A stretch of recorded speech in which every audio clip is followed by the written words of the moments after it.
Hi friends, எல்லாருக்கும் வணக்கம். இன்னைக்கு நம்ம ஒரு சென்டென்ஸை பற்றி பார்க்க போகிறோம். அந்த சென்டென்ஸ் வந்து இந்த காலத்துக்கு வந்து ரொம்ப பொருந்தும். அது என்னன்னு பார்த்தீங்கன்னா, கொளுத்தவனுக்கு கொள்ளும் இளைத்தவனுக்கு எள்ளு அப்படின்னு ஒரு இது வந்து சொல்லி வச்சிருக்காங்க. அது என்னன்னு பார்த்தீங்கன்னா, கொளுத்தவனுக்கு கொள்ளு அப்படின்றது ரொம்ப குண்டா இருக்காங்க, அவங்க வந்து உடம்ப குறைக்கணும் அப்படின்னு பார்த்தீங்கன்னா, அந்த கொள்ளை வந்து நம்ம உணவுல சேர்த்துக்கிட்டோம் அப்படின்னா நம்ம உடம்ப குறைக்கிறதுக்கான வாய்ப்புகள் நிறைய இருக்கு.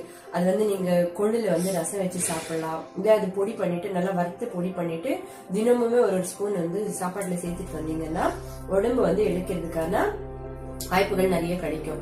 அதே மாதிரி எள்ளு பாத்தீங்கன்னா ரொம்ப ஒல்லியா இருக்கீங்க நீங்க அப்படின்ற பட்சத்துல கொஞ்சம் சதை பிடிக்கணும் அப்படின்னும் போது இந்த எள்ளை வந்து உணவுல இந்த எள்ளு உருண்டை நிறைய கேள்விப்பட்டிருக்கோம். எள்ளுல வந்து நிறைய டிஷ்ஷஸ் பண்ணுவாங்க. சோ வந்து அது எல்லாமே கொஞ்சம் கொஞ்சமா சேர்த்துட்டு வந்தீங்கன்னா ரொம்ப உடம்பு வந்து குண்டாகிறதுக்கான சான்சஸ் இருக்கு. சோ அதுக்குதான் வந்து இந்த இது வந்து சென்டென்ஸை வந்து சொல்லி வச்சிருக்காங்க. கொளுத்தவனுக்கு கொள்ளும் இளைத்தவனுக்கு எள்ளும் அப்படின்ட்டு. இந்த ரெண்டுத்துலயுமே இந்த ரெண்டு பொருளே வந்து நிறைய பெனிஃபிட்ஸ் இருக்கு.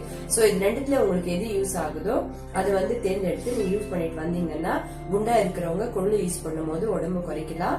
ஒல்லியா இருக்கிறவங்க உடம்ப வந்து ஏத்தணும் அப்படின்னா நீங்க வந்து எள்ளை யூஸ் பண்ணலாம். சோ ரெண்டுமே யூஸ் பண்ணி பார்த்துட்டு இதோட எஃபெக்ட் உங்களுக்கு காட்டிச்சு அப்படின்னா எனக்கு வந்து கமெண்ட்ல சொல்லுங்க ஃப்ரெண்ட்ஸ். தேங்க்யூ. என்னோட வீடியோஸை வந்து பாருங்க, என்னோட சேனலை சப்போர்ட் பண்ணுங்க, லைக் பண்ணுங்க, ஷேர் பண்ணுங்க, என்னோட சேனலை சப்ஸ்கிரைப் பண்ணுங்க ஃப்ரெண்ட்ஸ். தேங்க்யூ.